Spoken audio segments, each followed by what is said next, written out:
మీడియాకు స్వేచ్ఛ ఎంత ముఖ్యమో హద్దులు కూడా అంతే ముఖ్యం. ప్రింట్ మీడియా ఇప్పటికీ ఎంతో కొంత బాధ్యతతో పనిచేస్తోంది.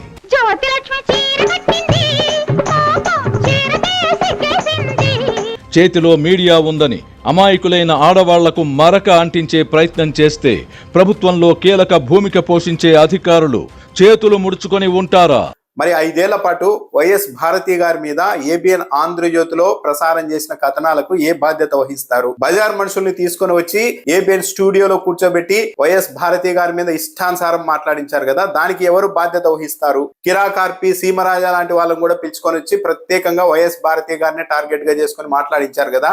ఎన్టీఆర్ గారిని గద్దెదించడానికి లక్ష్మీ పార్వతి గారిని ఒక బూచిగా చూపెట్టి సక్సెస్ఫుల్ గా ఆపరేషన్ పూర్తి చేశారు. కాబట్టి అదే ఆపరేషన్ జగన్మోహన్ రెడ్డి గారి మీద, వైఎస్ భారతి గారి మీద కూడా చేసి టీడీపీకి రాజకీయంగా లబ్ధి చేకూర్చాలన్న ఉద్దేశంతో 5 ఏళ్ల పాటు పనిచేసినందుకు రాధాకృష్ణ గారు ఏం సమాధానం చెప్తారు?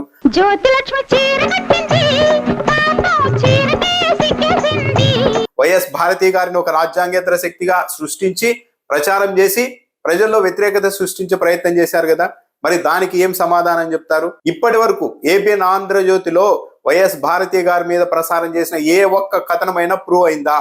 కాకపోతే ఆంధ్రజ్యోతి, టీవీ5 లాంటి మీడియా సంస్థల ఆటలు ఎందుకు సాగాయంటే చంద్రబాబు నాయుడు గారికి, జగన్మోహన్ రెడ్డి గారికి ఒకటే తేడా. చంద్రబాబు నాయుడు గారు ఎన్నికల సమయంలో వైసీపీ వాళ్ళు నా భార్యను అవమానించారు అంటూ ఎన్నికల్లో ప్రచారం చేసుకున్నారు. కానీ జగన్మోహన్ రెడ్డి అధికారంలో ఉండి, ముఖ్యమంత్రిగా ఉండి కూడా ఏబిఎన్ టీవీ5 ఛానల్లో అత్యంత నీచంగా తన భార్య మీద కథనాలు ప్రసారం చేస్తూ ఉన్నా ఓర్పుగా ఉన్నారు చూడు, అదే తప్పైంది. దానివల్ల ఈ ఆటలన్నీ సాగాయి. ముఖ్యమంత్రికి భార్యగా ఉంటూ కూడా నిత్యం తన మీద ఆ స్థాయిలో కథనాలు ప్రసారం చేస్తూ ఉన్నా సరే అంత ఓర్పుగా ఆమె సైలెంట్ గా ఉన్నారు కదా.